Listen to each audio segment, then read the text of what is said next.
Hello everyone, welcome back to my channel. I miss all of you, and for those of you who are new, my name is Marla and I'm a registered holistic nutritionist and homeopathic practitioner, and the focus of my practice is around autoimmune disease. I am certified in immunology, so the majority of the clients that I work with have some type of autoimmune disease, ranging from psoriasis to hypothyroidism or Hashimoto's to hidradenitis or even Crohn's. So I want to share with you today some help and nutritional support and things about Crohn's disease and a little bit on ulcerative colitis as well. I want to talk a little bit about where they're coming from, what they are, and some of the best supplements to take if you do have these conditions. The other thing I want to say before I jump in is that everybody is different and unique. So obviously the guidelines that I'm sharing here on YouTube are very general, and I ask that you always check with your practitioner before taking any supplements just to make sure that they are right for you.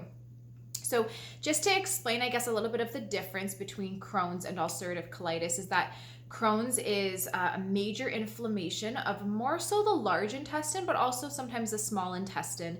There's usually quite a bit of like lymphatic fluid or inflammation present there as well. And just in terms of like the differences between the two, sometimes there's fibrosis or scarring in the colon when you have Crohn's. Ulcerative colitis never really passes the mucosal layer. It's more just ulcerations in the mucosal layer of the colon, and a lot of times there's bleeding and like burning type of pain as well, whereas Crohn's is more just like cramping and diarrhea, loose stools.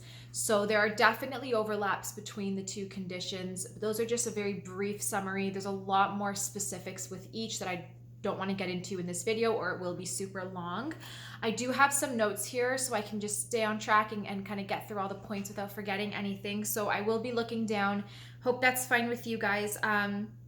I'm just looking here. So the other thing that I wanted to mention is that a lot of times if you have ulcerative colitis, those ulcerations, they can ooze pus as well. So you might notice some pus in your stools.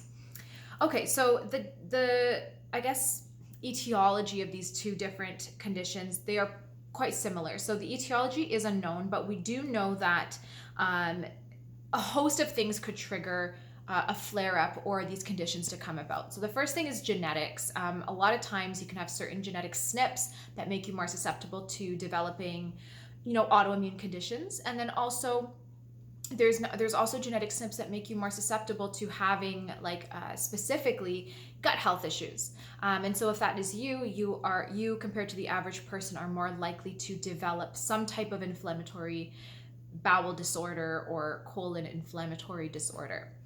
So genetics can play a role. A couple other things would be food sensitivities. If you're continuously eating something over multiple years that you're sensitive to, it could be a healthy food, or it could be something like gluten or dairy or sugar. But again, it could be something healthy like cucumber or blueberries.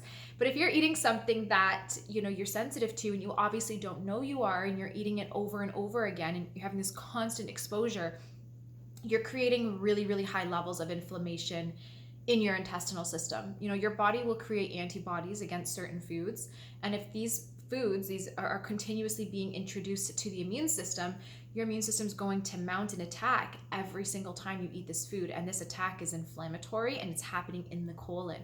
So it's damaging the colon wall, it's creating a lot of inflammation, and as a result, you will end up over time with having really, really poor gut health and leaky gut and all kinds of disorders within the intestinal system. A couple other things would be dysbiosis. We know that dysbiosis, when you have, say, mold overgrowth or parasitic or candida or other types of bacterial overgrowth within the intestinal system, they're highly toxic and inflammatory, and they secrete a lot of toxins while they're living inside you, and they're continuously mounting an immune response. So as long as they're there, your immune system is also really active within the intestinal system. And that's a problem, because when you have an active immune system, it means there's inflammation. And if your dysbiosis is chronic, then your inflammation too will be chronic. And the more inflammation that's present in that colon, the more you're going to have an inflamed gut. And when you have an inflamed gut, the gut lining or mucosal barrier of that gut lining is inflamed, and then it can start to break down and fall apart, etc. So dysbiosis, food sensitivities, genetics, they all play a role. Another thing that I want to mention is just toxicity in general. If you have a bad diet or high levels of stress, or you're drinking out of plastic bottles and exposing yourself to a lot of BPAs or things like that, having toxins within the colon or within the body in general also creates a lot of inflammation, and your immune system is continuously trying to excrete this.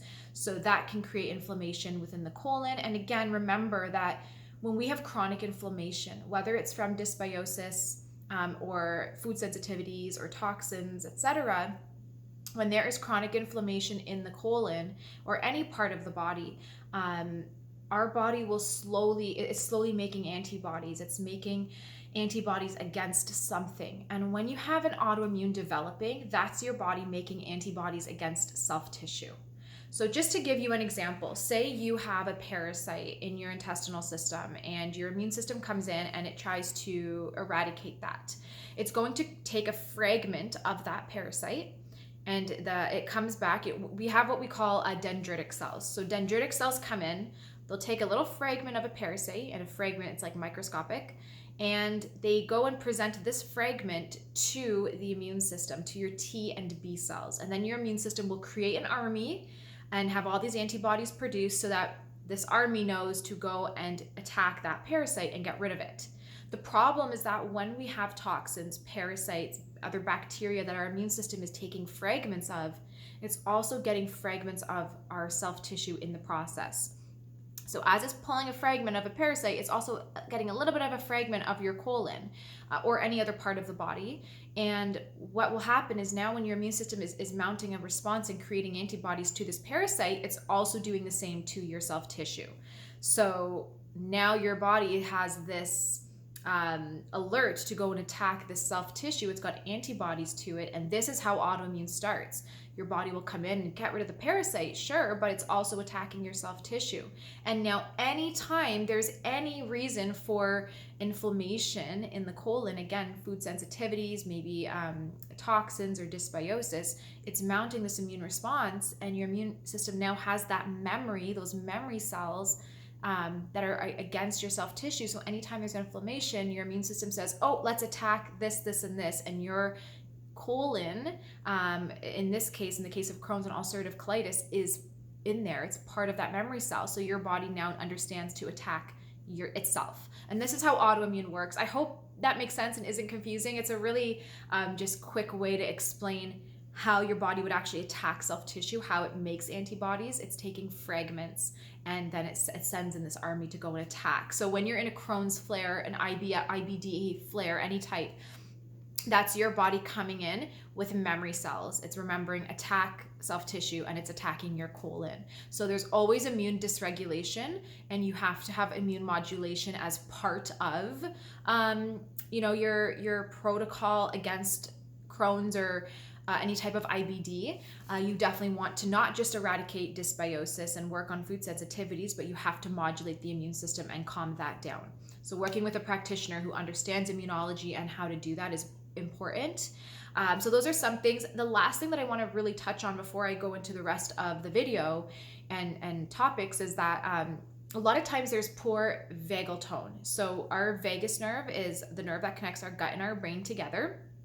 And this nerve is what signals everything to do with our digestive system. So say you eat a meal or you're smelling food, say you get a good waft of food and you start smelling food. It's that nerve that signals the brain to then signal the gut to start creating enzymes because you're about to eat.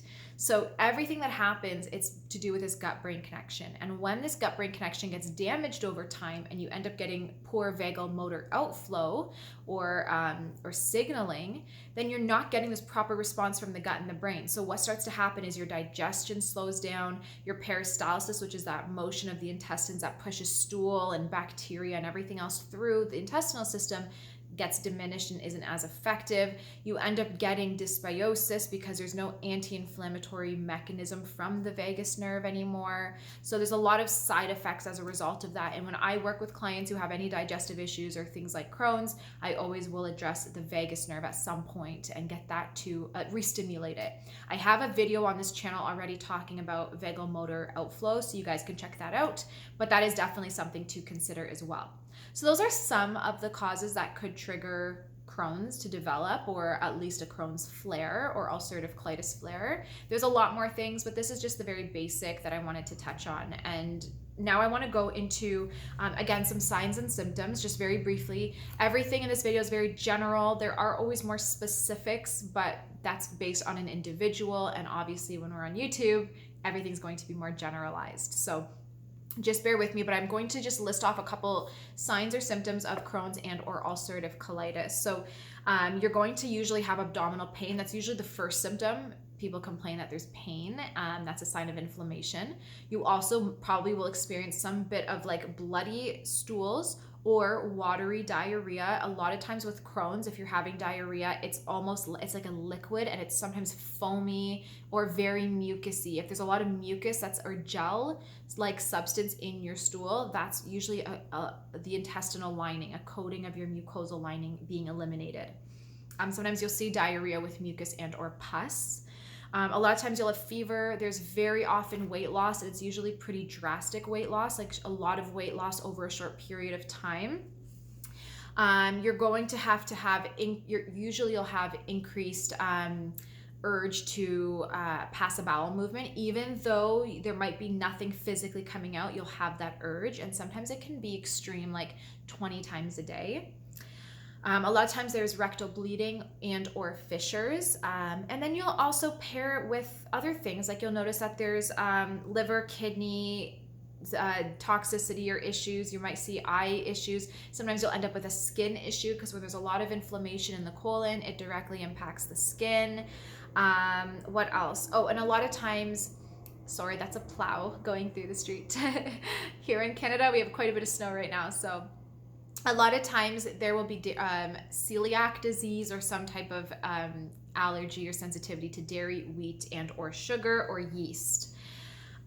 Okay, so those are some of the signs and symptoms. The next thing that I want to go through with you is just quickly explain how this would affect you, in the sense of how does something like this develop.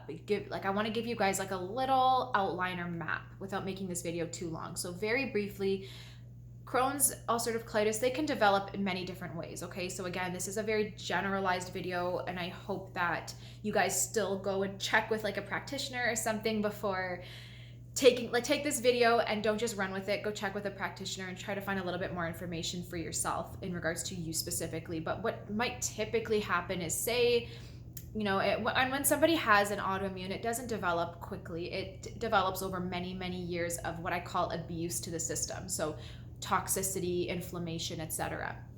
Okay, so say you are 25 years old, you have Crohn's. You don't look at the past 2 years or 3 years. You're looking at your entire life, like lifetime. So most likely as a child, there was probably already some degree of dysbiosis. Maybe you were on antibiotics, maybe you had ear infections or something and you were on antibiotics, which would have wiped out a lot of the good probiotics in the system.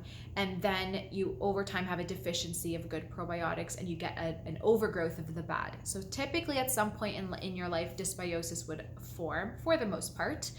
And as your dysbiosis is forming, most of the time, the majority of us do have a bad diet. So we're eating a lot of processed foods, canned foods, high starchy foods, gluten, dairy, sugars, etc. A lot of times we're drinking sodas or alcohol or other things that can damage our system. And so this dysbiosis paired with this toxic food that is being exposed to our system repeatedly over, many, many years, eventually what starts to happen is the dysbiosis gets full blown, it gets really overgrown, and it creates a ton of inflammation in our system that our immune system starts to come in. And when our immune system is coming in trying to take care of the dysbiosis, any food that happens to be there at that time, there will be fragments again shown to the immune system. Your immune system creates antibodies against this substance, in this case foods, and the foods that you're eating most often are what you will probably develop sensitivities to, because that's most present in the gut. So you have dysbiosis, your immune system is in there trying to clear that out, so there's a lot of inflammation, and now because of that inflammation there is now antibodies against X, Y, and Z foods. So with the pairing of food sensitivities and dysbiosis together elevate your inflammation levels even more over many years. And if Crohn's is not addressed at this point, or if your diet isn't changed, or you're not doing supplements to reduce inflammation, your inflammation will get so high until eventually some type of autoimmune develops. There's enough dysregulation within the immune system that it starts attacking self-tissue, again, taking fragments of your self-tissue. It starts attacking whatever part of the body you're talking about, in this case Crohn's, so the colon, and then it goes from there and gets progressively worse if you continue to expose yourself to foods that you're sensitive to, or you don't do anything to address dysbiosis, etc. So that's kind of how it would work. So I want to go through with diet first. I want to talk about some dietary things that you want to be doing or should be doing right now if you have Crohn's. The first thing that I tell everybody is, whether you like it or not, you should be cutting out gluten, dairy, sugar are the absolute top. So there's a long list of foods that you should be avoiding, but those are the three top. So if you're consuming gluten, dairy, and or sugar, and by sugar I also mean added sugars, yes, like honey or maple syrup, or dates, you want to cut those out. And I know it can be hard. It might take you some time to cut them out. You don't have to cut everything out right now, but those should be your top priority, and do everything you can to eliminate those. Those are the first things. The second thing is coffee. Coffee or any form of caffeine is so hard on the immune system, the colon, dysbiosis. You need to get rid of it. So if you're drinking coffee, you cannot have it. Not for the rest of your life, but at least cut it out for now, and then you can try introducing it down the line when you're feeling better. The other thing is any form of alcohol. I know this is tough because people like to have a drink here and there, a glass of wine or something, but when you have Crohn's, especially if it's severe, you should not be having any form of alcohol. I would say ever, but especially now. Maybe down the line you can have a glass once in a while of something, but really it should not be any part of your diet at all. The other thing is to be careful. If you have ulcerative colitis or diverticulitis, you don't want to be doing too much fiber. So things like celery and raw vegetables, too many seeds, too many nuts, this can be really irritating to the gut lining and can trigger more of a flare-up. So you want to dial back the fiber. Fibers that are okay are things like psyllium husk. That would be okay for Crohn's or ulcerative colitis, or a little bit of like chia seeds. They're gelling fibers, they're softer, they're easier on the system, and they actually can bulk up your stool to reduce your diarrhea or your loose stools. The other thing is you want to overall reduce fine and simple carbs. So, breads, white potatoes, white rice, all that stuff should be cut out over time. And you really want to focus on a diet that is rich in vegetables, protein, and healthy fats, and a small amount of carbs. So what a good diet would look like is like following something sort of like a GAPS diet, where you're having between meals lots of broths. If you're vegan, you can do vegetable broths or mushroom broths. If you're not, you can do bone broths and or vegetable broths, but sipping on some type of broth during meals is so soothing for the gut.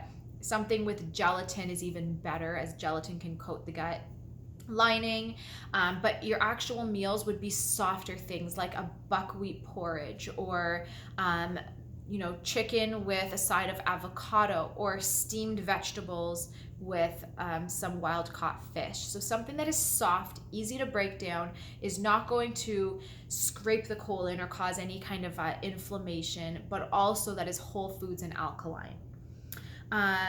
There's a diet, it's called specific carbohydrate hypoallergenic diet.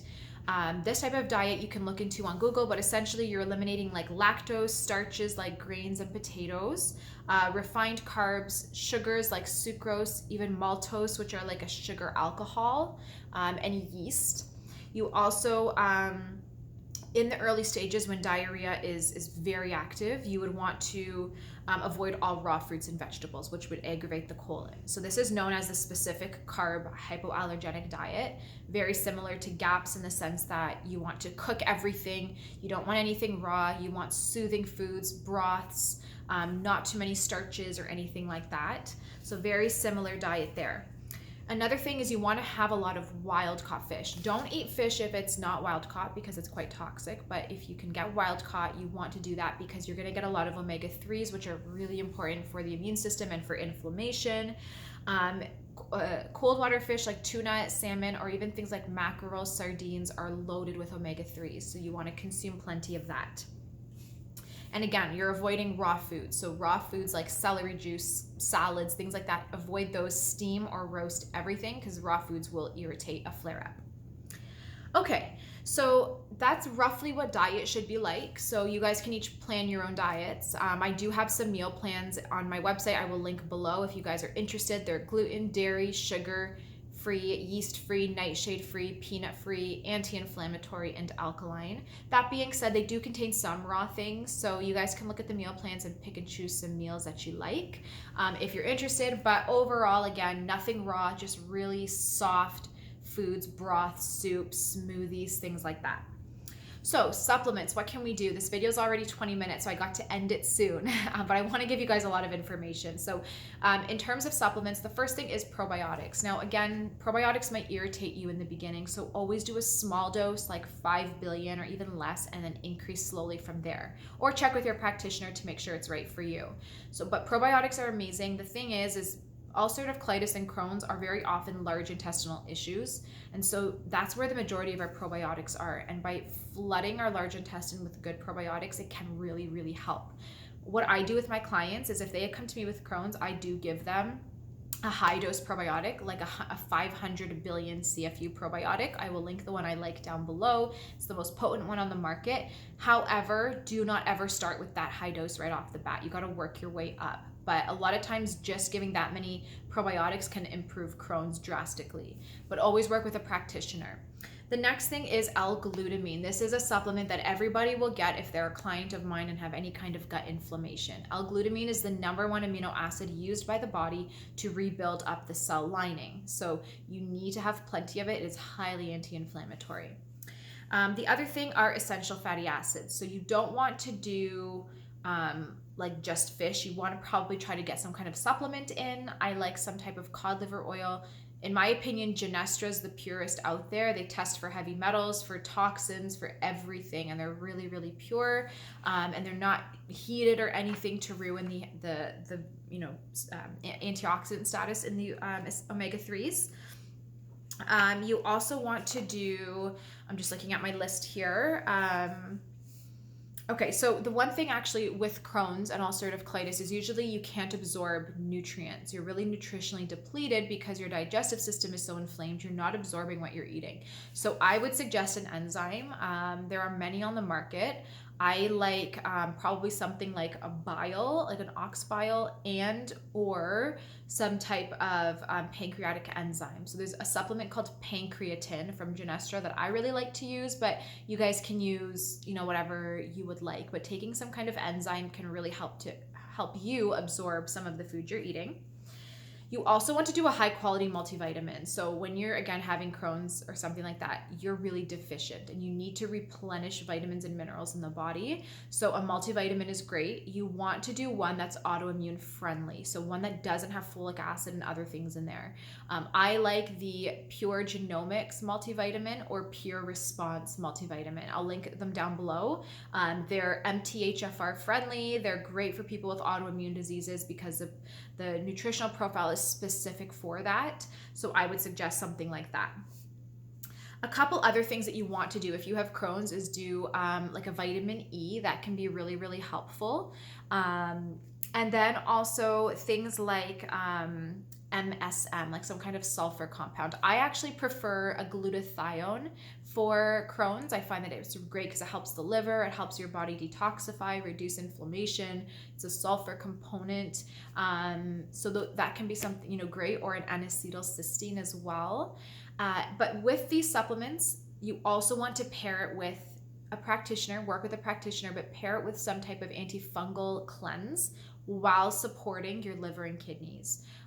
But you want to address dysbiosis because you can't reduce inflammation in the colon if you have dysbiosis present.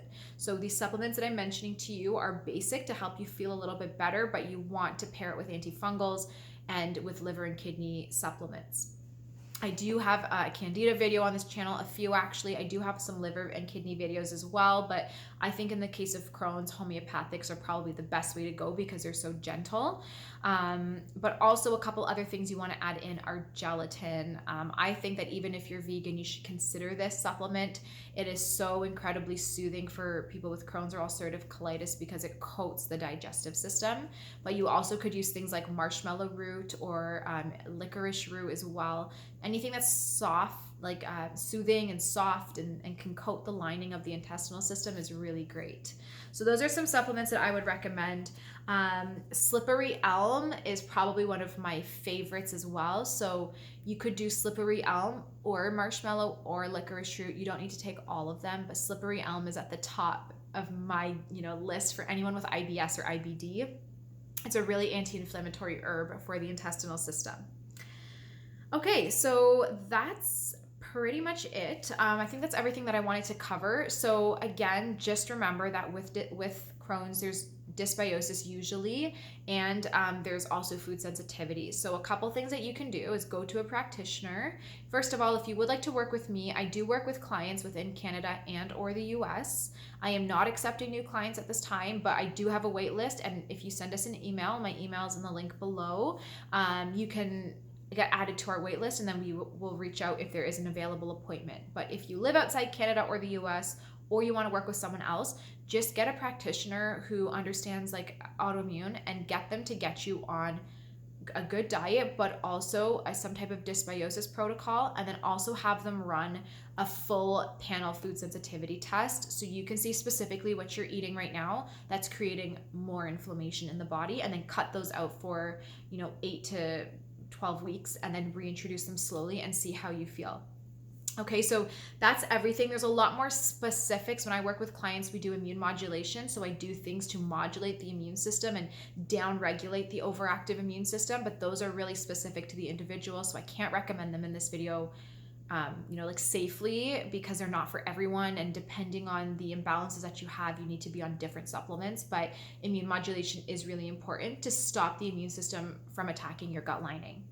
So that's all from me. I hope that you guys enjoyed this video. I know it was long, but I wanted it to be super educational and beneficial for you. So please reach out with any questions in the comments down below, and I'll try to get back to everyone.